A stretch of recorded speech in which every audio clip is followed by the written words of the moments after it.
Vous en souvenez pas?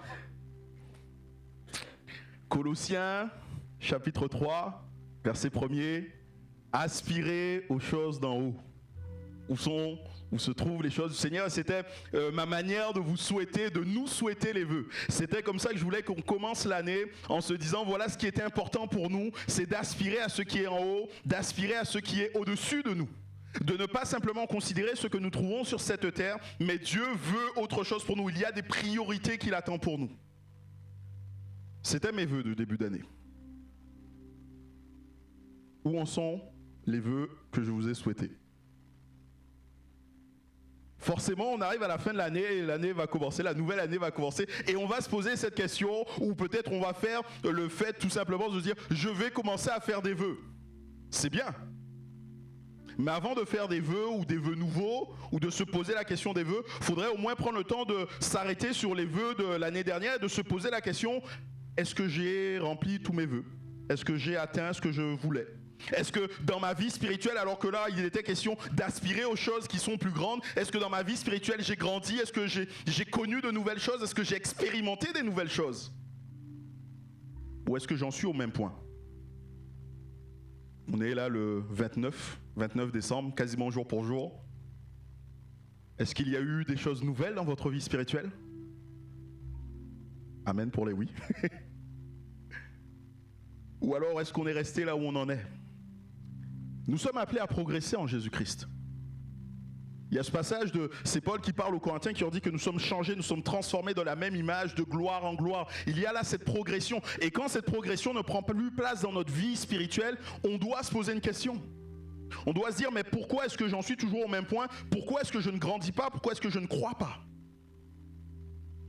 Il est facile pour nous de parler et de considérer les choses que nous avons réussies.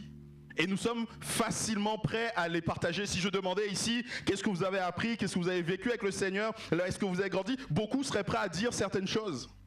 Mais si je posais la question à l'inverse, où est-ce que vous avez échoué? Où est-ce que les choses ne se sont pas bien passées? Où est-ce que vous avez montré vos limites et vous êtes lamentablement fracassé sur le mur de la réalité? Là, il y aurait peut-être moins de monde pour en parler. Mais bien aimés, nous devons comprendre que l'échec n'est pas tant un problème, en tout cas les temps difficiles ne sont pas un problème. Jésus lui-même a connu des temps difficiles. Et quand il a connu ces temps difficiles, il ne les a pas cachés. Il les a parlé, il en a parlé avec ses disciples quand il était tenté dans le désert, quand il était dans le jardin de Gethsémané et qui dit mais si seulement cette coupe pouvait s'éloigner de moi, mon âme est triste à la mort, priez avec moi. Il est capable de partager ces choses difficiles. Mais c'est vrai que lorsqu'on parle de nous, on aurait peut-être du mal. Et peut-être que quand tu regardes ta vie en 2024, ta vie spirituelle, le constat n'est pas glorieux. Peut-être qu'il y a tellement de choses que tu as ratées, des choses que tu avais prévues et tu es passé à côté de ces choses. J'aimerais te dire, ne commence pas 2025 avant d'avoir réglé 2024. Parce qu'on a cette habitude, et je le disais en commençant, qu'on fait toujours les mêmes vœux. Il y a des statistiques qui sont faites pour dire que les Français font tout le temps les mêmes vœux en début d'année. Je vais mieux manger, je vais faire du sport, je veux maigrir, je vais arrêter de fumer. C'est toujours les mêmes vœux. Mais pourquoi est-ce qu'on fait tout le temps les mêmes vœux? C'est tout simplement parce qu'au bout d'un moment, on ne les a pas accomplis en fait. On les dit, on est là sur le coup de l'émotion, des fois, ou même des fois sur le coup on est motivé par ces choses, mais au final, il n'y a rien qui se produit. Et bien aimé, je crois que je vous ai déjà dit cette phrase et c'est resté dans mon intellect, en tout cas dans ma façon de fonctionner. J'avais ce professeur qui nous disait à chaque fois, faire la même chose en s'attendant que le résultat soit différent, c'est le début de la folie. Et nous, si on fait à chaque fois la même chose en se disant, cette année je vais faire ci, cette année je vais faire ça, mais qu'on ne change rien pour le faire, ça ne marchera pas. On aura le même résultat. Bien aimé, la vie chrétienne est une remise en cause permanente. Vous devriez chaque jour vous remettre en cause. Lorsque vous venez dans la présence de Dieu, prier, vous devriez vous remettre en cause. Et si tant est que vous ne vous remettez pas en cause, le Saint-Esprit, j'en suis sûr, lui, vous remet en cause. Et si tant est qu'il n'y a pas ces moments, mais les moments où nous venons dans le culte, les moments où nous prenons la scène, sont des moments où on devrait regarder notre vie, l'examiner tout à nouveau et être prêt à changer certaines choses. La vie chrétienne est appelée à être une remise en question régulière. Mais est-ce que nous faisons bien cette remise en question ? Est-ce que nous sommes prêts à regarder réellement à ce que nous sommes ? Est-ce que nous sommes prêts à regarder réellement des fois à nos échecs, les regarder en face pour prendre les bonnes décisions, pour prendre les bonnes actions, pour sortir de l'échec ? Je n'aimerais pas que l'année 2025 soit comme l'année 2024 pour toi. Et j'aimerais te dire qu'il y a possibilité de changer. Et Jésus, lui, est celui qui, face à l'échec, a une certaine manière d'agir pour nous amener à sortir de l'échec. Et j'aimerais qu'on regarde un instant ce que Jésus nous dit dans ces choses. L'échec en lui-même n'est pas un problème, il nous faut le comprendre. Nous allons connaître un échec. La bonne question à se poser, c'est comment est-ce que nous allons agir lorsque nous serons dans l'échec ? Est-ce que l'échec va être ce qui va nous stopper complètement sur le bord du chemin ? On ne va plus avancer, on va se dire mais je suis nul, jamais je n'y arriverai ? Est-ce que l'échec va être celui qui va nous pousser à trouver des excuses et à ne jamais regarder la réalité en face pour ne pas apporter les bonnes réponses ? Est-ce que l'échec, au contraire, va nous déprimer et nous plonger dans un désarroi profond comme s'il n'y avait pas d'espoir à ce que nous vivons, à ce que nous connaissons ? Bien-aimés, il y a toujours un espoir. Cet espoir se trouve en Jésus. Et j'aimerais qu'on lise ensemble le récit de l'échec peut-être le plus retentissant de l'histoire de l'humanité, parce qu'il a rapport avec l'événement le plus important de l'histoire de l'humanité. Et si vous avez vos Bibles, nous lisons dans l'évangile de Luc, au chapitre 22. Et nous allons lire à partir du verset 31, un passage que je pense que vous connaissez bien, et ensemble nous allons faire la lecture de ce passage. Luc 22, verset 31.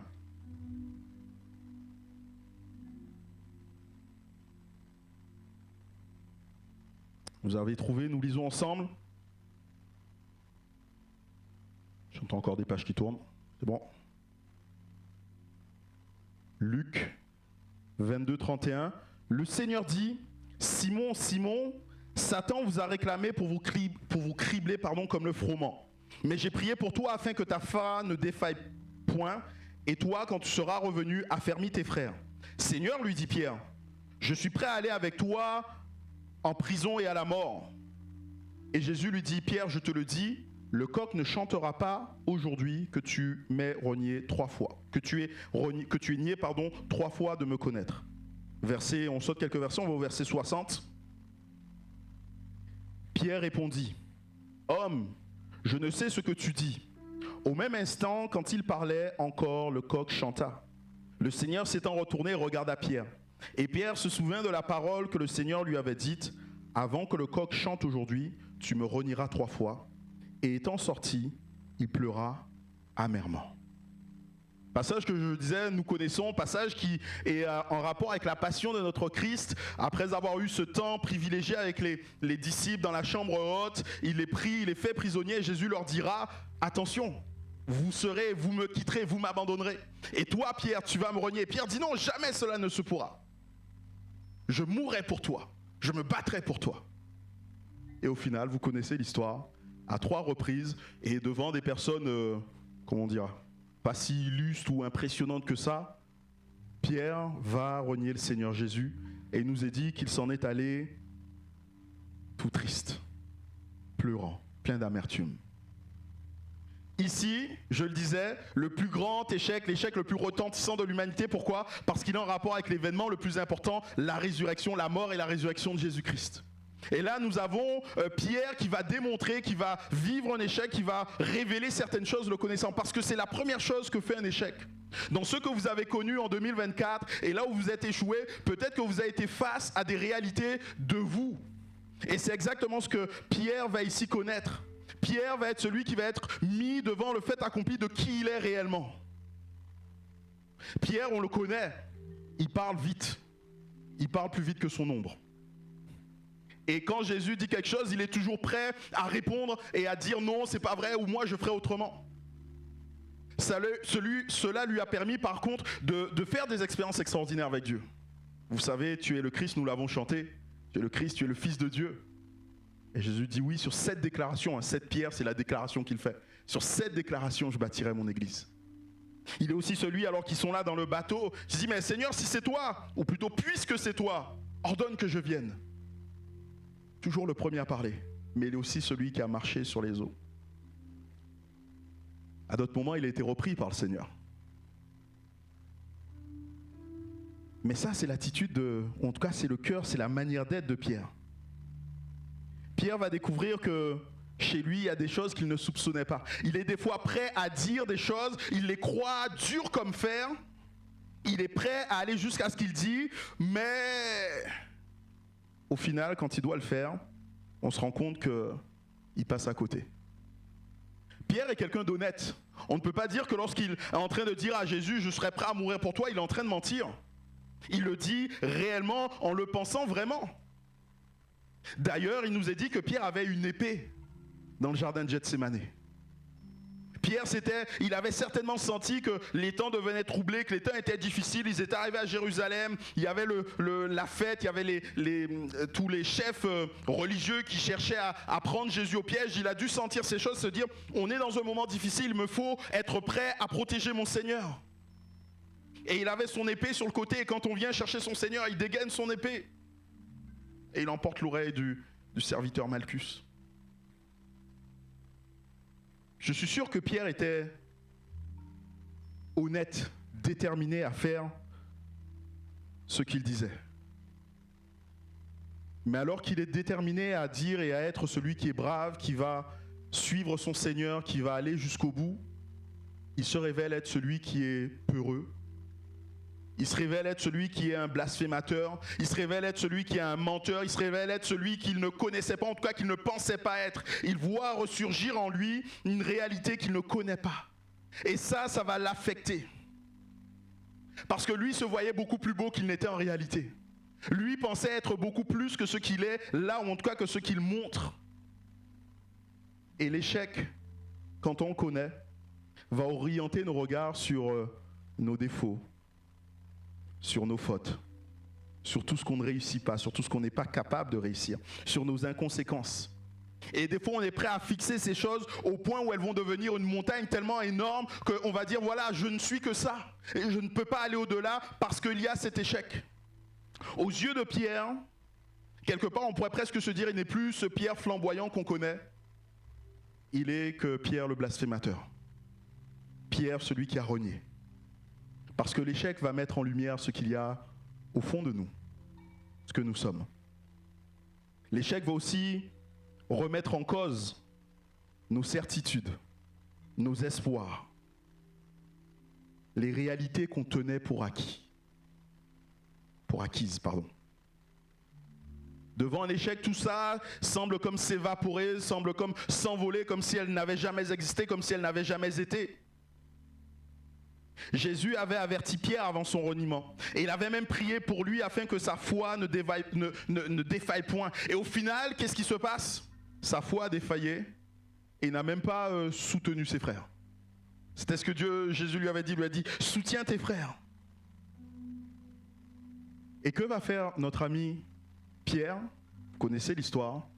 Bien après tout cela, après qu'il soit resté dans la chambre haute, qu'ils aient entendu que Jésus est ressuscité, il va partir pécher. Il va retourner à son ancienne vie.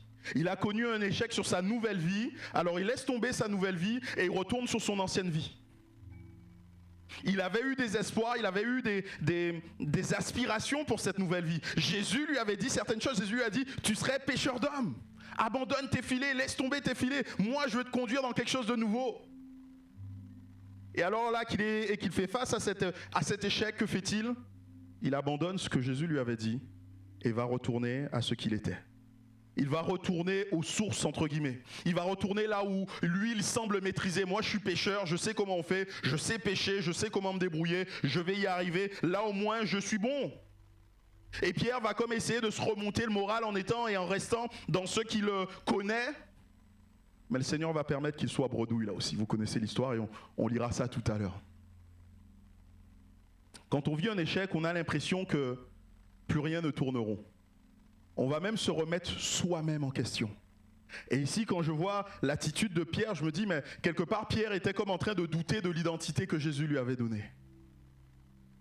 Jésus lui a dit, tu serais un pêcheur d'hommes, je ferai de toi un apôtre, que j'enverrai, qui serait mon émissaire, mon disciple. Et Pierre, face à ce qu'il lui-même est capable de faire, dit non. je ne peux pas être ça. Moi, je ne peux être que Pierre, le pêcheur de poissons. L'échec, des fois, nous amène même à remettre en question certaines réalités spirituelles. Tu avais peut-être certaines aspirations bien précises quant à ta vie spirituelle et tu t'étais dit, je vais prendre des résolutions nouvelles, fermes. Et en Christ, je vais vivre quelque chose de nouveau. Et là, nous sommes le 29. Et tu te dis, c'est pas en 2 jours que les choses vont changer. Je suis loin de ce que j'avais voulu. Je suis loin de ce que j'avais prévu. Est-ce que même je mérite de continuer à faire des efforts? Est-ce que même je mérite de continuer à m'approcher de Dieu? Des fois, on va simplement baisser les bras. On ne va pas se détourner de Dieu. On ne va pas l'accabler. On ne va pas se révolter contre lui. Mais on va simplement baisser les bras et laisser les choses continuer. Parce qu'on a oublié quelle est notre identité. L'échec nous fait porter aussi un poids de culpabilité. En plus d'avoir honte, on va comme culpabiliser d'avoir déçu celui qui nous aime et même ceux qui nous entourent. On va penser qu'ils ne vont plus croire en nous. Et Pierre ici, je pense qu'il doit être dans cet état. Il n'est plus libre d'être lui-même. C'est vrai qu'il a toujours été le meneur et il continue d'une certaine manière d'être le meneur, mais j'ai l'impression qu'il est un peu plus... comment on va dire, mitigé dans sa manière d'être. Il n'ose plus être celui qui est le plus proéminent dans le groupe. Il a quand même renié le Seigneur. Il a quand même renié le Seigneur. Et on est capable des fois de culpabiliser, de se blâmer, de se condamner pour quelque chose qu'on a fait de mal. Et c'est vrai. Mais nous ne devons jamais oublier quelle est la grâce du Seigneur. Dieu est celui qui fait grâce. Et moi, je me souviens de ce temps où dans ma vie, il y avait des choses qui n'allaient pas et où je m'étais vraiment détourné du Seigneur. Et quand je choisis de revenir vers le Seigneur, je me dis c'est trop simple de simplement faire une prière et de dire Seigneur, me voilà. Je me dis non, il faut plus. J'ai péché quand même. Je me suis détourné de Dieu. Il faudrait, je sais pas, me flageller en place publique. Et là, ce sera bon, après le Seigneur pourrait m'accueillir. Des fois, on est comme ça, on voudrait ces choses. Mais ce n'est pas comme ça que Dieu agit. Et pour Pierre, c'est exactement la même chose. Vous savez que Jésus a rencontré Pierre à un moment donné, seul à seul, après sa résurrection. On a un passage de l'Écriture, je crois que c'est dans Luc chapitre 23, qui nous dit que Jésus l'a rencontré seul à seul, avant de le rencontrer avec la pêche miraculeuse qu'ils vont faire. Et pourtant, même à ce moment-là, ça n'a pas comme rallumé une flamme en lui.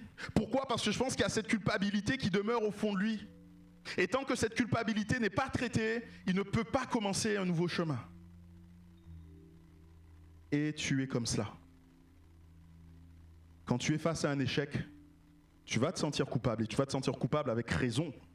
Et tu as raison de te sentir coupable. Et merci Seigneur pour ce sentiment de culpabilité, le Saint-Esprit qui vient poser cela en nous. Mais on ne peut pas rester sur ce sentiment de culpabilité. Il nous faut aller plus loin. Mais faire face à l'échec n'est jamais simple. Pour faire face à l'échec, il nous faut, et là il le faudra pour Pierre, il nous faut l'intervention de quelqu'un d'extérieur, l'intervention de quelqu'un qui est tellement plus grand, plus puissant que nous. Et celui-ci, c'est Jésus-Christ. Et comment est-ce que Jésus résout les problèmes? Comment est-ce que Jésus va considérer l'échec de Pierre pour l'amener plus loin? C'est ce que nous allons voir. Mais avant cela, il nous faut être d'accord sur le fait que Jésus n'est pas celui qui accuse Pierre. Il aurait pu l'accuser. Je t'avais prévenu, Pierre. Je te l'avais dit. Mais comme toujours, tu n'écoutes pas. Tu fais encore ta tête de mule. Si tu m'avais écouté, tu te serais préparé et tu ne m'aurais pas renié. Jésus serait en droit de lui dire ça. Mais Jésus n'est pas celui qui va l'accabler. Jésus n'est pas celui qui veut l'accuser. Tout simplement parce que Jésus ne reste pas sur le passé. Des fois, nous, on vit dans le passé. Et on a des remords et on regarde en arrière et on se dit, mais pourquoi? Si j'avais fait différemment, si j'avais fait autrement, si. Mais Jésus, lui, il est plus intéressé par ce qui va se passer demain.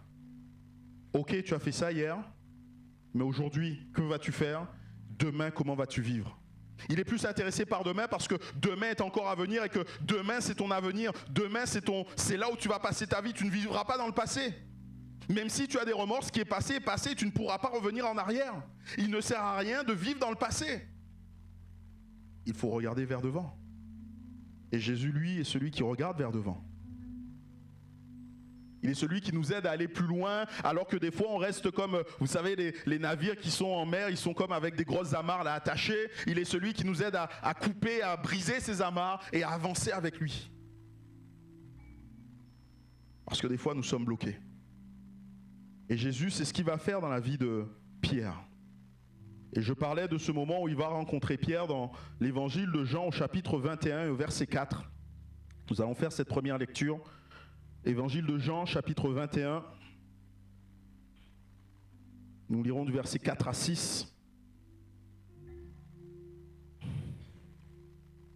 Donc tout cela se produit après le reniement de Pierre. Jésus est crucifié, Jésus ressuscite, Jésus apparaît à certains moments aux disciples. Et donc on en arrive à ce moment-là où, après que les disciples aient choisi de partir pêcher sous la direction de Pierre, Jean chapitre 21 verset 4, le matin étant venu, Jésus se trouva sur le rivage. Mais les disciples ne savaient pas que c'était Jésus. Jésus leur dit, enfants, n'avez-vous rien à manger? Et ils répondirent non. Il leur dit, jetez le filet du côté droit de la barque et vous trouverez. Ils jetèrent donc et ils ne pouvaient plus le retirer à cause de la grande quantité de poissons. Amen. Et la première chose que Jésus va faire ici, c'est que Jésus va assurer à Pierre qu'il le connaît dans ses capacités et surtout qu'il est capable de sublimer ses capacités. Il connaît ses limites, mais il est capable de l'amener à aller plus loin par sa puissance à lui.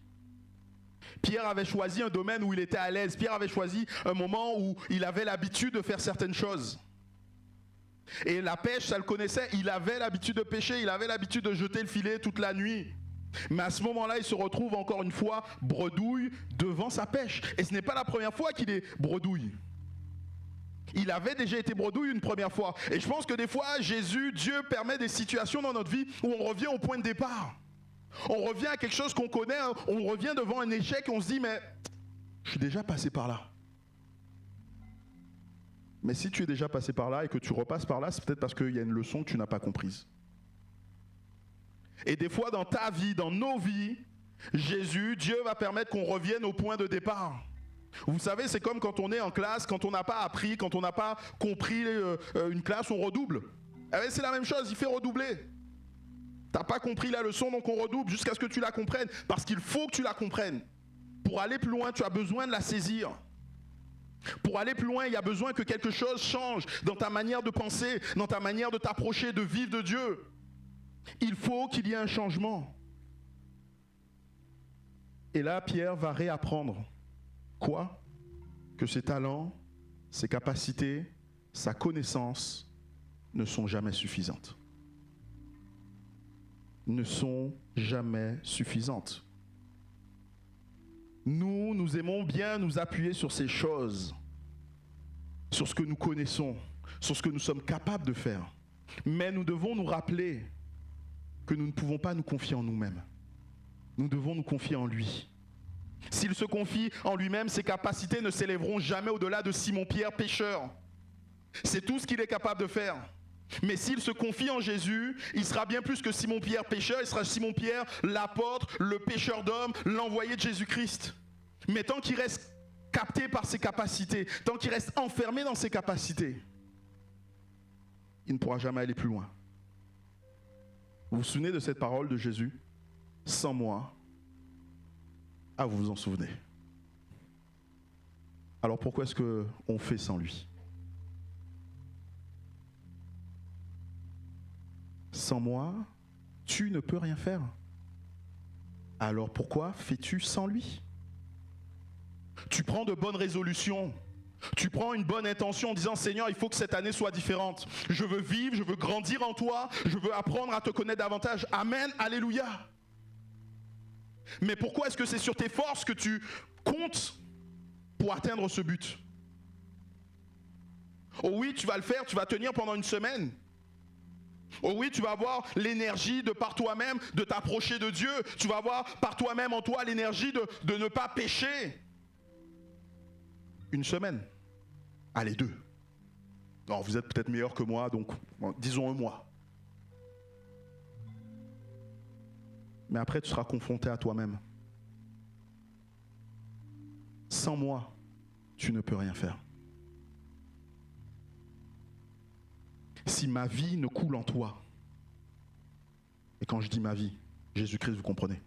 Si la vie de Jésus-Christ ne coule en toi, tu ne peux rien faire. Si tu ne restes attaché au Seigneur Jésus, tu ne peux rien faire. Et nous connaissons Paul. Et quand on regarde à Paul, moi, quand je regarde sa vie, des fois, je me dis, mais quel homme. Seigneur, pourquoi je ne suis pas comme Paul? J'aimerais. Quel homme de prière, quel homme de la parole, quel homme de l'esprit, quel homme de Dieu tout simplement. Et ce même Paul que nous serions prêts à encenser dit, c'est pourquoi je me plais dans les faiblesses, dans les insultes, dans les détresses, dans les persécutions, dans les angoisses pour Christ, car quand je suis faible, c'est alors que je suis fort. Paul, lui, le sait, il a expérimenté. Quand je suis faible, c'est alors que je suis fort. Il ne compte pas sur ses propres forces. Il ne compte pas sur ses propres capacités. Vous connaissez ce passage où il dit, mais moi je suis hébreu, né d'hébreu, de Benjamin, circoncis le 8e jour, juif. Je pourrais regarder tout ça et me vanter de tout cela. Mais tout cela, j'ai considéré comme de la boue. J'ai considéré tout ça comme de la boue pour m'appuyer sur Jésus-Christ. Parce que lui avait compris que sans moi, sans Jésus, on ne peut rien faire. Et tant que tu vas compter sur tes capacités, Jésus te mettra dans des situations où tu ne pourras pas faire face avec tes capacités. Où tu seras toujours limité, où tes filets reviendront toujours vides. Et tu diras, mais comment ça se fait? Je fais tout bien comme on me dit, je fais tout bien comme ça devrait être, mais ton filet sera toujours vide parce que tu comptes sur tes propres capacités. Et tu pourras reprendre toutes les années le même vœu, le dire, le clamer haut et fort. Tant que tu comptes sur tes propres capacités, tu n'iras jamais plus loin. Jésus t'attendra sur le rivage et te dira, n'as-tu rien à manger? Attendant que tu dises, mais j'ai besoin de ton aide. Non, de moi-même, je n'ai rien. En moi, il n'y a rien. Dans mes filets, il n'y a rien. Dans mes capacités, il n'y a rien. Mais je sais que c'est en toi. Tu es ma source. Pour faire face à ton échec, tu as besoin de te tourner vers Dieu, vers Jésus, et d'accepter qu'il est ta source. Un peu plus loin, Jésus dira, Jean chapitre 21, versets 18 à 22, en vérité, je te le dis, quand tu étais plus jeune, tu te saignais toi-même et tu allais où tu voulais. Mais quand tu seras vieux, tu étendras tes mains et un autre te ceindra et te mènera où tu ne veux pas. J'ai sauté un passage, excusez-moi. Jean 21, versets 15 à 17. Voilà, j'étais en train de me dire qu'il y a un truc qui ne va pas. Jean 21, 15 à 17. Après qu'ils eurent mangé, Jésus dit à Simon-Pierre, « Simon, fils de Jonas, m'aimes-tu plus que ne m'aime ceci ?» Il lui répondit, « Oui Seigneur, tu sais que je t'aime. » Jésus lui dit, « Paie mes agneaux. » Il lui dit une seconde fois, « Simon, fils de Jonas, m'aimes-tu » Pierre lui répondit, « Oui Seigneur, tu sais que je t'aime. » Jésus lui dit, « Paie mes agneaux. » Verset 17, il lui dit pour la troisième fois, « Simon, fils de Jonas, m'aimes-tu » Pierre fut attristé de ce qu'il lui avait dit pour la troisième fois, « M'aimes-tu » Il répondit, « Seigneur, tu sais toutes choses, tu sais que je t'aime. » Jésus lui répondit, « Paie mes agneaux. » Et souvent, quand on lit ce passage, on s'arrête au fait que Jésus pose 3 fois la question, « M'aimes-tu » Et il y a une réalité derrière tout ça. Mais avez-vous noté qu'il y a aussi 3 fois où Jésus lui dit « Paie mes agneaux » C'est aussi important pour Jésus qu'il réalise, ou en tout cas qu'il comprenne l'amour qu'il a, qu'il comprenne aussi la mission qu'il a. Et ça, c'est peut-être le deuxième point qui, pour moi, au travers de ce que Jésus fait, permet de nous sortir de l'échec.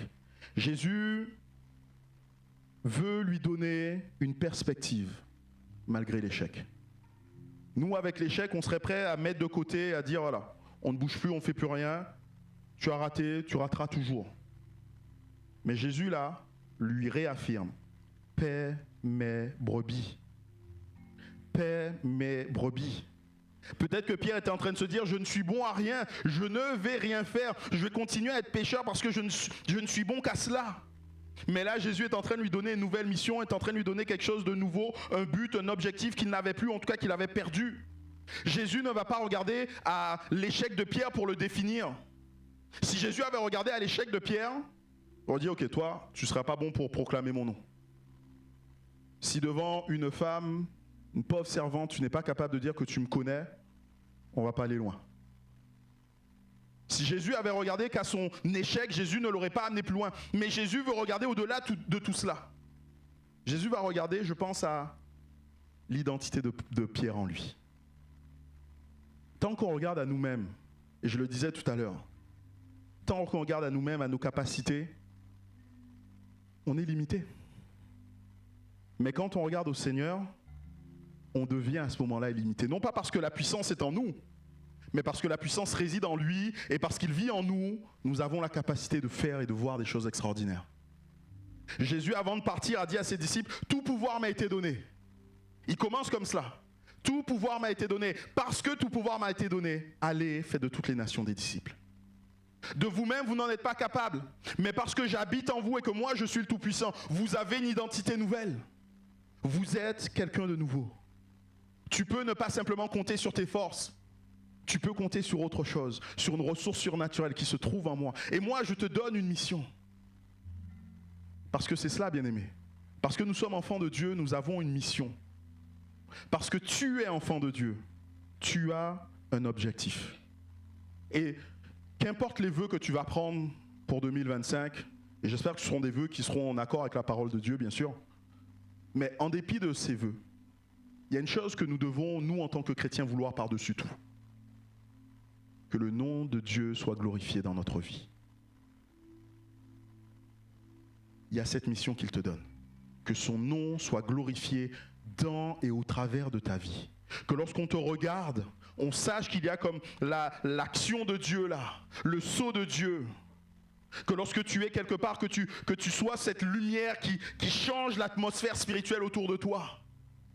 Parce que tu as l'empreinte de Dieu. Bien-aimés, je ne souhaite pas autre chose pour nous que cela. Que nous soyons remplis de la gloire de Dieu. Vous vous souvenez, il y a quelques années en arrière, on avait commencé l'année avec cette thématique de dire que à quoi est-ce que nous rencontrions, à quoi est-ce qu'on peut reconnaître le peuple de Dieu, au fait qu'il manifeste sa présence. La présence de Dieu fait toute la différence. Pour glorifier Dieu, il faut que Dieu soit présent dans ta vie. Et je prie que ça soit encore la manifestation de ce qui se produise en toi. Parce que tu es enfant de Dieu, tu dois glorifier Dieu dans ta vie. Mais Jésus ne s'arrête pas là. Bien sûr, il lui rappelle son identité, il lui donne un objectif, il lui donne une mission à accomplir. Mais Jésus va vraiment, comme pour éviter tout problème, va lui rappeler et lui dire « Tu n'es pas puni, Pierre ». Jean chapitre 21, verset 18 à 22. En vérité, je te le dis, quand tu étais plus jeune, tu te saignais toi-même et tu allais où tu voulais. Mais quand tu seras vieux, tu étendras tes mains et un autre te ceindra et te mènera où tu ne voudras pas. Il dit cela pour indiquer par quelle mort Pierre glorifierait Dieu. Et ayant ainsi parlé, il lui dit « Suis-moi ». Pierre s'étant retourné, vit venir après eux le disciple que Jésus aimait, celui qui pendant le souper s'était penché sur la poitrine de Jésus et avait dit « Seigneur, qui est celui qui te livre ?» En le voyant, Pierre dit à Jésus « Et celui-ci, Seigneur, que lui arrivera-t-il ?» Jésus lui dit « Si je veux qu'il demeure jusqu'à ce que je vienne, que t'importe?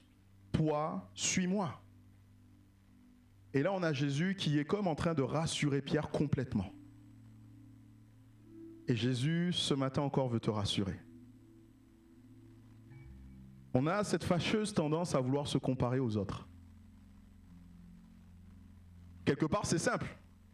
On a un point de repère et on se compare. Mais le problème, c'est que quand on se compare aux autres, on ne sait pas tout de ce qu'ils vivent. On se compare sur ce qui est extérieur à eux. Et ici, il y a Pierre qui va chercher à se comparer avec Jean. Pourquoi? C'était peut-être son rival. Alors, ce n'était pas son rival de manière où ils étaient en rivalité, mais parce que Jean a fait tout l'inverse de ce que Pierre a fait. Alors que Pierre a renié Jésus, Jean, il nous a dit que Jean était au pied de la croix. Il a entendu Jésus mourir, il a vu Jésus rendre l'âme. Et là, il y a comme cet antagonisme entre les deux. Alors pas peut-être dans le cœur de Jean, mais dans le cœur de Pierre peut-être. Et dis-lui, Seigneur. Et Seigneur Jésus dit, mais ne t'inquiète pas de lui. Regarde simplement ce qui te concerne toi. J'ai prévu des choses pour toi, ils vont arriver certaines choses dans ta vie. Moi, ce que je veux, c'est toi. Mon attention est focalisée sur toi, Pierre. Je suis pas en train, quand je suis en train de te parler, je suis pas en train de regarder l'autre. Je suis pas en train de parler de l'autre. Je suis pas en train de te comparer à l'autre. Je suis en train de te dire, voilà ce que je te donne à toi. Voilà ce que je veux pour toi. Voilà ce que je fais en toi. Et alors que tu es devant le Seigneur, toi ne regarde pas un autre. On aurait cette faculté, ou en tout cas cette tendance à regarder et dire, mais Seigneur, lui, tu as donné ça à elle, tu as fait ci. Jésus te dit, suis-moi. Suis-moi parce que ce que tu dis que j'ai fait pour les autres, je suis prêt à le faire pour toi. Mais il faut que tu marches sur le chemin avec moi. Il faut que tu avances avec moi. Je suis prêt à te bénir comme j'ai béni l'autre, mais avance avec moi. Garde les regards fixés sur moi. Si tu me perds, tu n'auras pas cette bénédiction. C'est comme Élie et Élisée. Si tu me vois monter au ciel, l'Esprit de Dieu reposera sur toi. Alors qu'est-ce qu'il a dû faire Élisée? Il a dû suivre Élie. Et il y avait un animal qui criait à côté. Il ne s'est pas détourné pour regarder parce qu'Élie aurait pu s'en aller. Il a continué à regarder Élie. Et il y a eu un coup de tonnerre dans le ciel. Il n'a pas dit, oh super, ah ben il est où Élie? Non, il est resté focalisé sur Élie. Suis-moi. Jésus t'invite à le suivre, à rester focalisé sur lui. Qu'importe les bruits qu'il y a autour. Et il y en aura des bruits. Et il y aura des distractions. Mais si tu veux sortir de l'échec, il te faut conduire tes regards sur le Seigneur Jésus. Bien-aimé,